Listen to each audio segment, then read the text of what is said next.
run and get your blanket and come and sit with me and I'll read a story. This one is called Wonders of the Forest.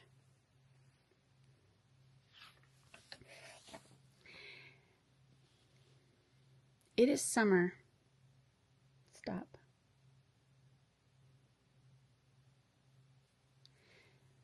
It is summer.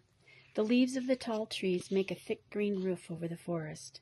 This roof of leaves is called the canopy. The canopy shades everything under it. Squirrels play in the canopy. They leap from one tree to another like acrobats in a circus. Smaller trees grow under the canopy of the tall trees. This part of the forest is called the understory.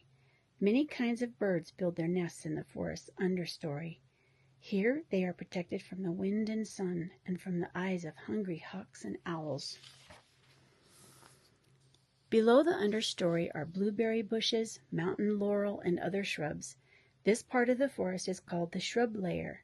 Here forest animals find food and shelter. Many things grow on the forest floor: ferns, moss, mushrooms, skunk cabbage, and wildflowers. This part of the forest is called the herb layer. Summer is a busy season in the forest. Trees use sunlight and rain to make the food they need to grow. The animals that live in the forest are also busy in the summer. A young fawn nibbles on sweet green plants. The mother doe stands close by. A snake glides along the ground. A salamander peeps out from under a rock, ready to capture a beetle. There are many insects living on and under the forest floor. Insects help keep the forest clean. A termite, which looks like a little white ant, is one of these cleaners. It tunnels into a fallen tree and lives there, and it eats the dead wood. That's the termite. Another forest cleaner is the millipede. The millipede looks like a small brown worm with many pairs of legs. Its favorite food is dead leaves. Earthworms eat bits of dead plants on and under the ground. They also dig tunnels in the ground. These tunnels keep the soil loose, which helps plants grow. Among the many plants in the forest, there is one that is not green. This is the strange-looking fungus plant. There are many different kinds of fungus plants. As a group, they are called fungi. The mushroom you eat is a kind of fungus.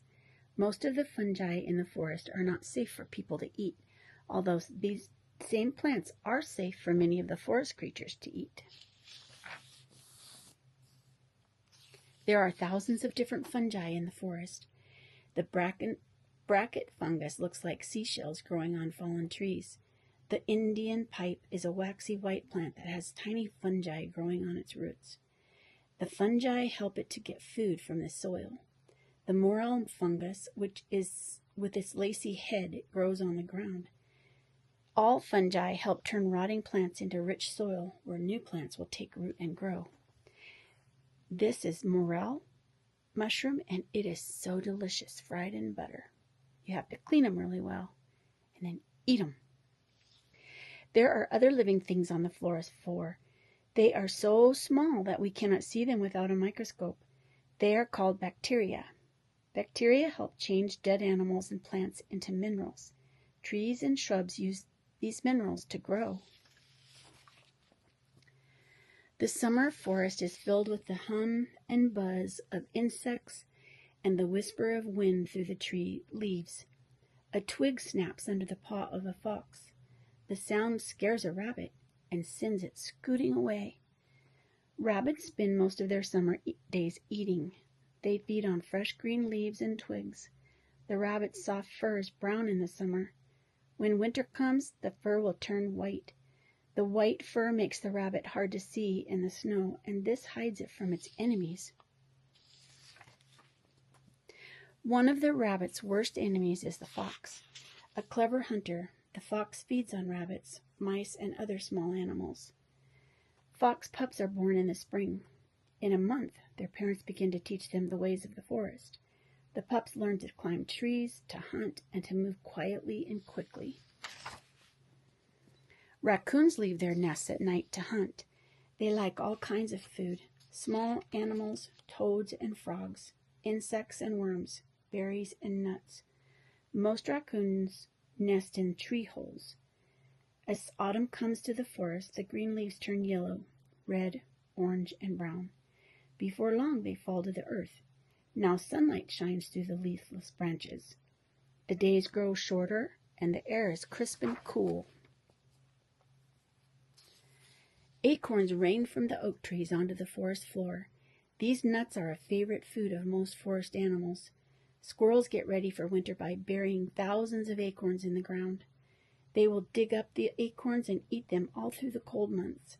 But squirrels do not find every acorn they bury. Some of these acorns will take root and become great oak trees next spring.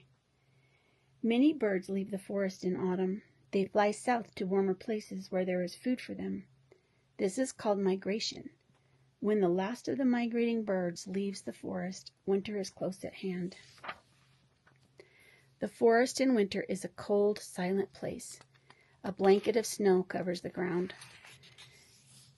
A bright red cardinal perches on its green needle branch of a spruce tree. A soft-eyed deer chews the bark of a young birch tree. Animal tracks dot the snow. 4 tiny paw prints and a thin line made by the tail show where a deer mouse has passed. The black bear makes the largest paw print in the forest. That print is 9 inches long. Bears sleep a lot in the winter. They may sleep for a few days or more than a week at a time. Then if the day is not too cold, they wake up and leave their dens to look for food. When it gets cold again, they go back to sleep. Some animals sleep all winter long. This is called hibernation. Woodchucks and ground squirrels do this. They curl into a ball and do not wake up until warm weather returns. Winter is a hard time for the trees and shrubs of the forest. Strong winds and icy storms snap their branches. Some trees and shrubs die because they cannot get water from the frozen soil. But in early spring, while the trees are bare and patches of snow still lie on the ground, new plants begin to appear. Sunlight streams through the leafless branches, warming the soil. Wildflowers send up small green spikes.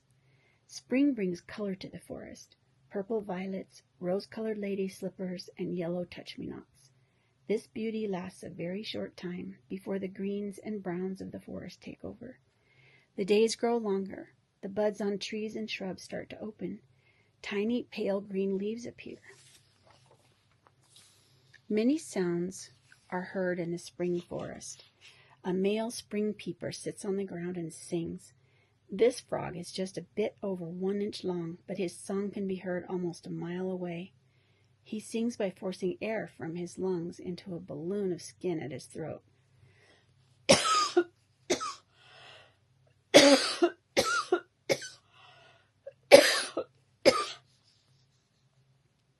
The spring peeper is calling to a female peeper. Soon they will mate. The female will lay eggs in a small forest pond. In 3 weeks, tadpoles will hatch from the eggs.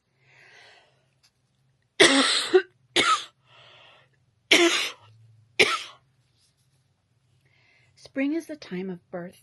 Birds build nests and lay eggs. Millions of insects are born every day. 4 baby skunks take their first steps away from their den. When a female opossum gives birth, her babies are so tiny that 20 could fit into a small spoon. When they are 10 weeks old, they will leave their mother's pouch and climb onto her back. She will carry them there until they are ready to be on their own. Every year the forest grows and changes. A fire may burn down many huge oak trees, but soon young pine trees begin to rise where the oaks once stood. In the years to come, new oaks will take root and reach for the sunlight. One day they will take back the land from the pine trees. They will again make a canopy of leaves above the forest. Insects will eat the leaves, birds will eat the insects, and the life of the forest will go on.